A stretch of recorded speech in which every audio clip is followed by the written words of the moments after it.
வணக்கம் நேத்ரா நிகழ்ச்சியிலே நேர்காணல் பகுதியோடு நாங்கள் இணைந்திருக்கின்றோம்.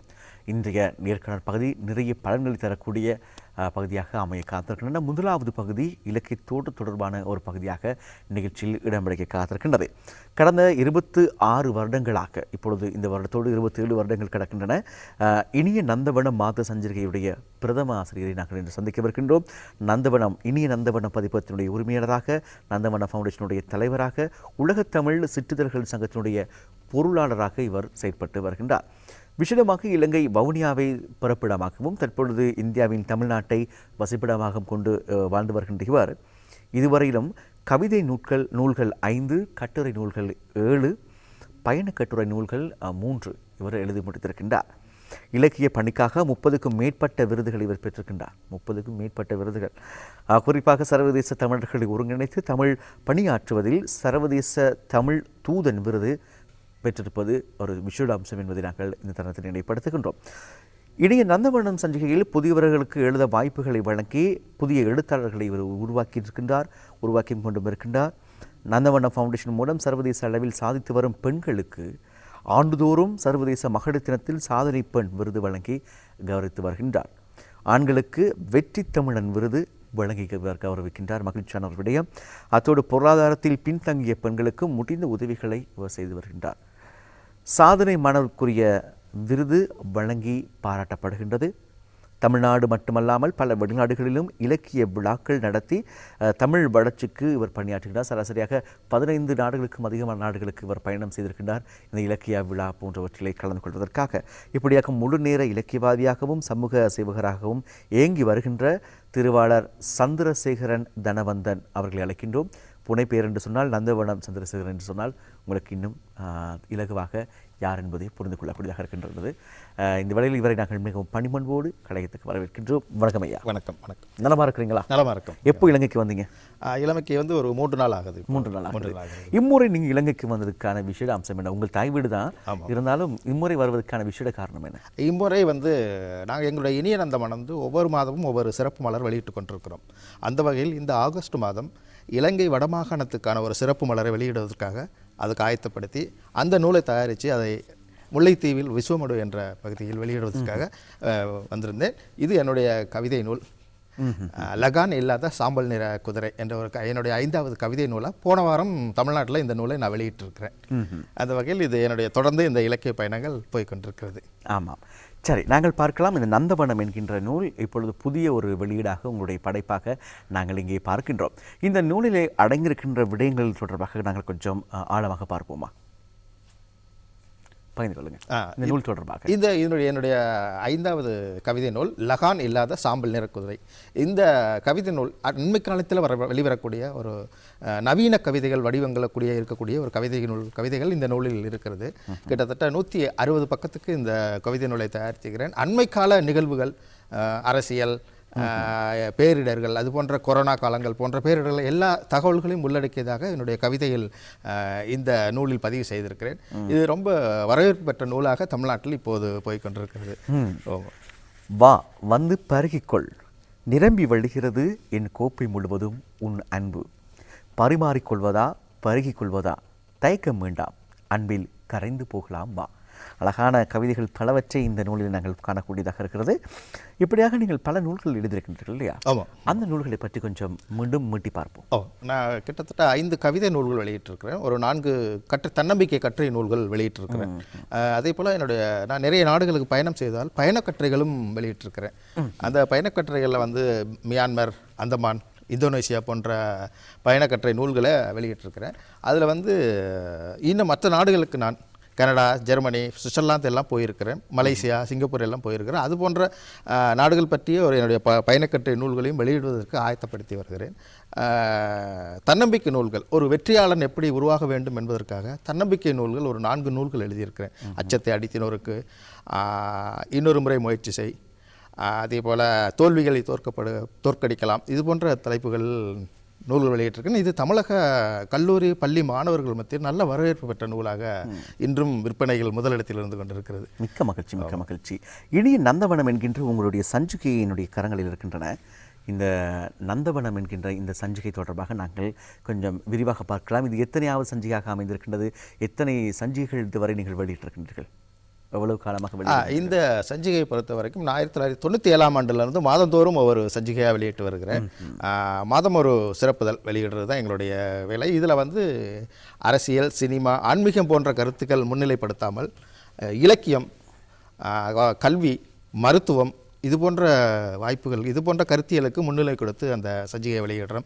ஏனென்றால் இந்த சஞ்சிகையை எல்லோரும் படிக்க வேண்டும் என்பதற்காக இந்த சஞ்சிகையை எடுத்து வாசிக்கும்போது ஏதோ ஒரு நல்ல விடயம் அவங்களுக்கு தேவைப்படும். அது போன்ற ஒரு 100 வருடம் கழித்து இந்த சஞ்சிகையை வாசித்தால் கூட அதில் அவர்களுக்கு தேவையான செய்திகள் இருக்கும். அப்படித்தான் இதை வடிவமைக்கிறோம். இன்னொன்று, இது தமிழ்நாட்டிலிருந்து வெளியிட்டாலும் தமிழ்நாட்டுக்கான பத்திரிகை இல்லாமல் இது உலகத் தமிழர்களுக்கான சஞ்சிகையாக செல்ல வேண்டும் என்பது தான் எங்களுடைய நோக்கம். அதை ஒரு 100% நாங்கள் வெற்றியடைந்திருக்கிறோம் என்று தான் சொல்ல வேண்டும். உலகின் தமிழர்கள் எங்கெல்லாம் இருக்கிறார்களோ அங்கெல்லாம் இந்த நந்தவனம் செல்கிறது. குறிப்பாக சவுத் ஆப்பிரிக்கா சிறப்பு மொழி இதுவரைக்கும் எந்த ஒரு தமிழ் சஞ்சிகையும் வெளியிடவில்லை. நாங்கள் அதை செய்திருக்கிறோம். சவுத் ஆப்பிரிக்கான ஒரு சிறப்பு சஞ்சிகையை நந்தவனம் வெளியிட்டிருக்கிறது. அதே போல் அமெரிக்கா சிறப்புதல் முதன்மையாக கொண்டு வெளியிட்டிருக்கிறோம். கனடா சிறப்புதலை 3 முதல் கனடாவுக்கான ஒரு சிறப்பு மலராக வெளியிட்டிருக்கிறோம். சுவிட்சர்லாந்துக்கான 2 முறை வெளியிட்டிருக்கிறோம். மலேசியாவுக்காக ஒரு 3 முறை சிறப்பு மலர் வெளியிட்டிருக்கிறோம்.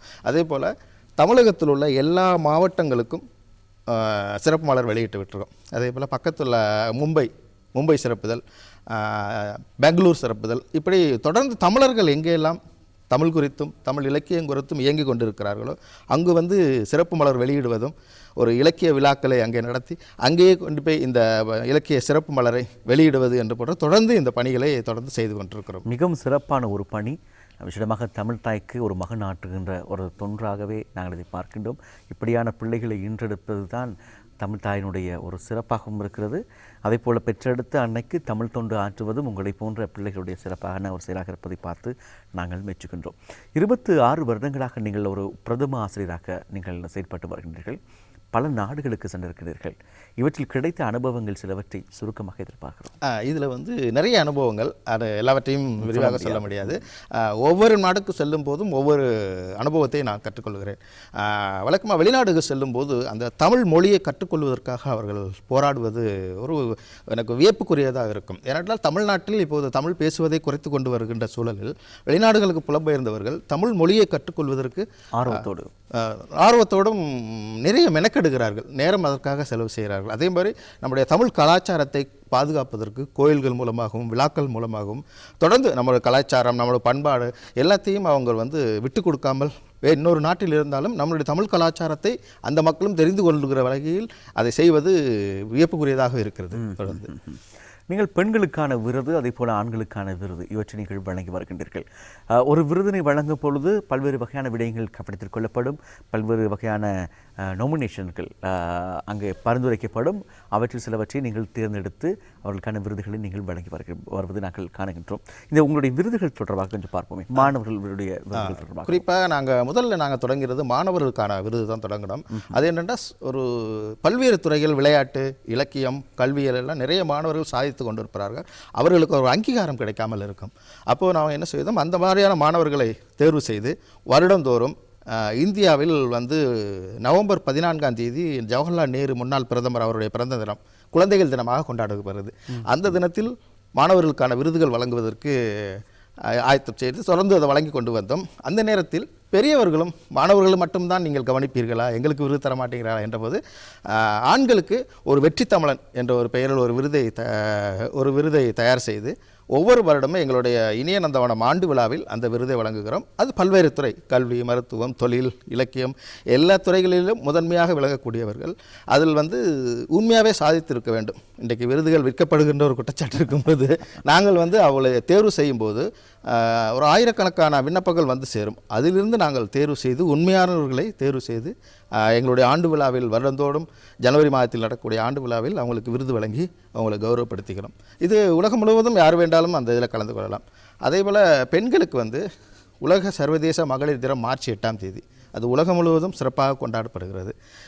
ஏனென்றால் தாய் நாடு தான் சொல்லலாம். பெண்களுக்கு தாய் என்பது அவங்களை நம்ம கௌரவிக்க வேண்டும் என்பதற்காக கடந்த ஒரு 15 வருடமாக சர்வதேச தமிழ் பெண்களுக்காக சாதனை பெண்கள் என்ற விருதை கொடுத்து அந்த கௌரவிக்கிறோம். அதுக்கும் ஒரு 500க்கும் மேற்பட்ட விண்ணப்பங்கள் வந்து செய்தும் உலகம் முழுவதும் இருந்து வரும்.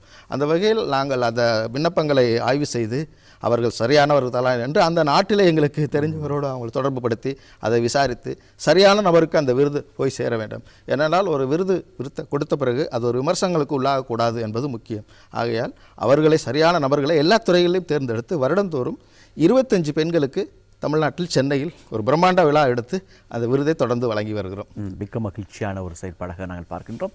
அதே போல் இந்த பின்தங்கிய பெண்களுக்கான இந்த உதவி வழங்குகின்ற ஒரு விடயத்தை நாங்கள் நிச்சயமாக நினைவுபடுத்தியாக வேண்டும், பகிர்ந்து கொள்வோம். அது எப்போது நாங்கள் தொடங்கினோம் என்றால் கொரோனா காலத்தில் வந்து நிறைய மக்கள் சிரமப்பட்டார்கள். அப்போது பொருளாதாரம் வருமானம் இல்லாமல் நிறைய பெண்கள் சிரமத்தில் இருக்கும்போது அவர்களுக்கு ஒரு ஏதாவது உதவி செய்ய வேண்டும் என்பதற்காக உணவுக்கான தேவையை அவங்களுக்கு முதலில் தொடங்கும்போது உணவு வந்து ஒரே நாள் ஒருவேளை அவங்களுடைய பசியாறிவிடும். அது தொடர்ந்து அவர்களுக்கு பசியாறுவதற்கான வாய்ப்பு வேணும். அப்போது தையல் மிஷின், தையல் இயந்திரம் வழங்கினால் அதன் மூலமாக ஒரு விதவை பெண்கள், ஏழை பெண்கள் வந்து அதை வைத்து வருமானம் ஈட்டி ஒரு குடும்பத்தையே அவர்களால் பராமரிக்க முடியும். ஆகையால் அதை தொடர்ந்து தையல் மிஷின் மட்டும் அதையும் தேர்வு செய்து அந்த இல்லத்துக்கு அவங்களோட இல்லத்துக்கு நேரில் சென்று ஆய்வு செய்து அப்படித்தான் அந்த தையல் மிஷின் வழங்குகிறோம். இந்த தையல் இயந்திரம் வழங்குவதற்கு உலகம் முழுவதும் இருந்து எனக்கு நண்பர்கள் நிதியுதவி வழங்குகிறார்கள். அந்த நிதியை கொண்டு நாங்கள் இந்த தையல் மிஷினை தொடர்ந்து வழங்கி கொண்டிருக்கிறோம். மிக சிறப்பான ஒரு விடயம். அதிலும் நாங்கள் பார்க்கின்றோம் இந்த நந்தவனம் போன்ற சஞ்சிகளூடாக நீங்கள் இந்த கல்வித்துறைக்கு விசேடமாக இலக்கியத்துறைக்கு நீங்கள் பெரும் பங்காற்றுவதை காணக்கூடியதாக இருக்கின்றது. ஈழத்து கவிதைகளுக்கும் இலக்கியங்களுக்கும் தமிழ்நாடு உட்பட தமிழர்கள் புலம்பெயர்ந்து வாடுகின்ற ஏனைய நாடுகளிலே எத்தகைய ஒரு அங்கீகாரமும் வரவேற்பும் இருப்பதாக நீங்கள் பார்க்கின்றீர்கள்?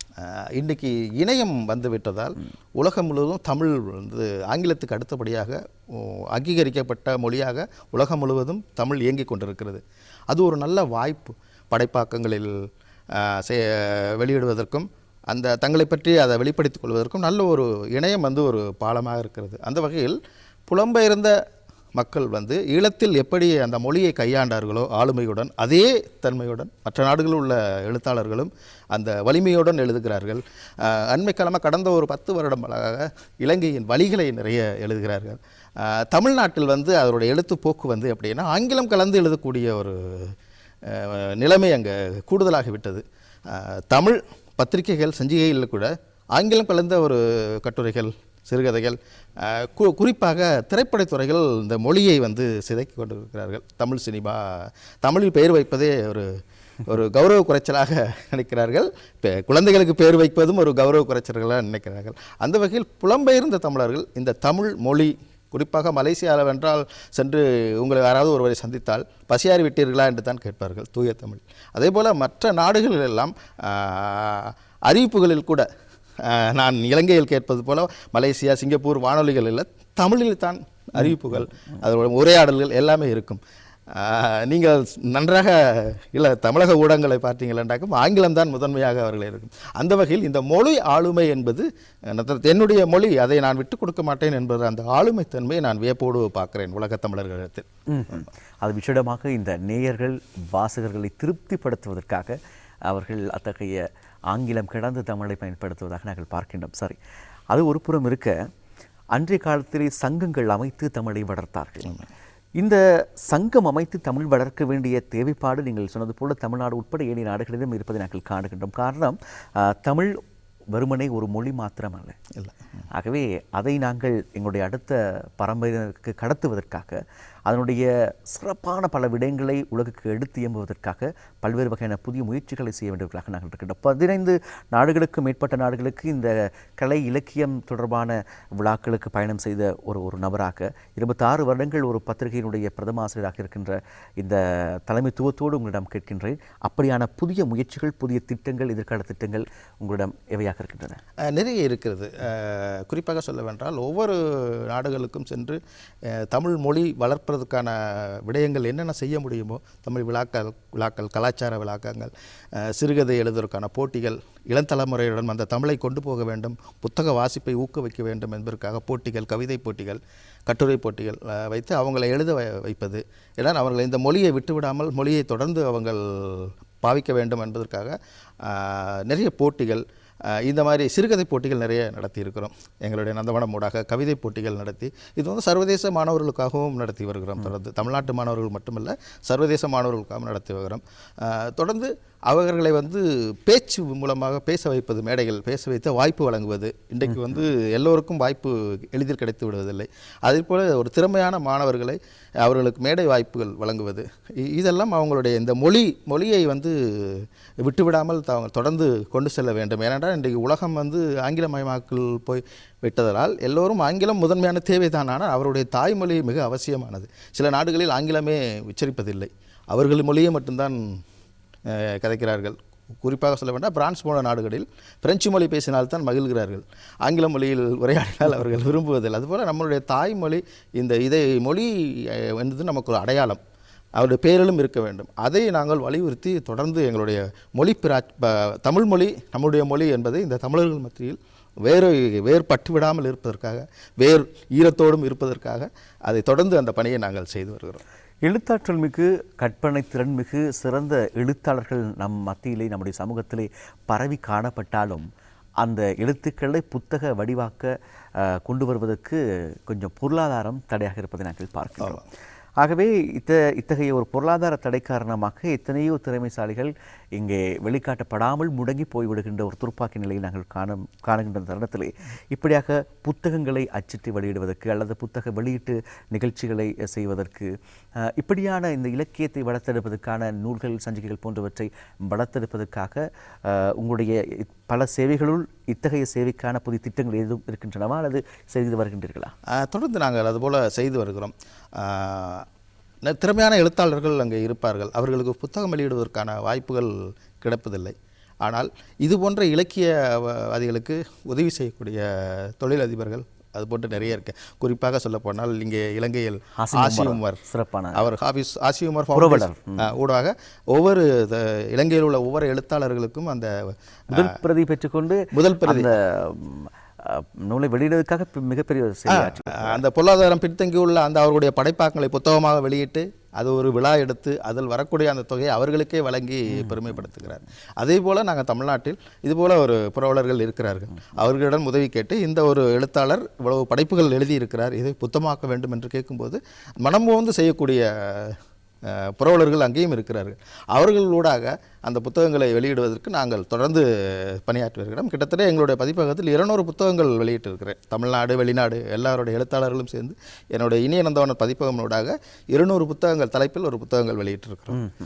அதே மாதிரி தொடர்ந்து இளம் கலைஞர்களை ஊக்குவிக்க வேண்டும் என்பதற்காக என்னுடைய நந்தவனம் சஞ்சிகையிலையும் அவர்களுக்கான படைப்புகளை வெளியிட்டு அவங்களுடைய எழுத்தாளர் அவங்களுக்கு ஏன்னா முதல் படைப்பு வந்து வெளியிடுவது எல்லோருக்கும், எல்லா படைப்பாளனுக்கும் ஒரு மகிழ்ச்சியான விடயம்.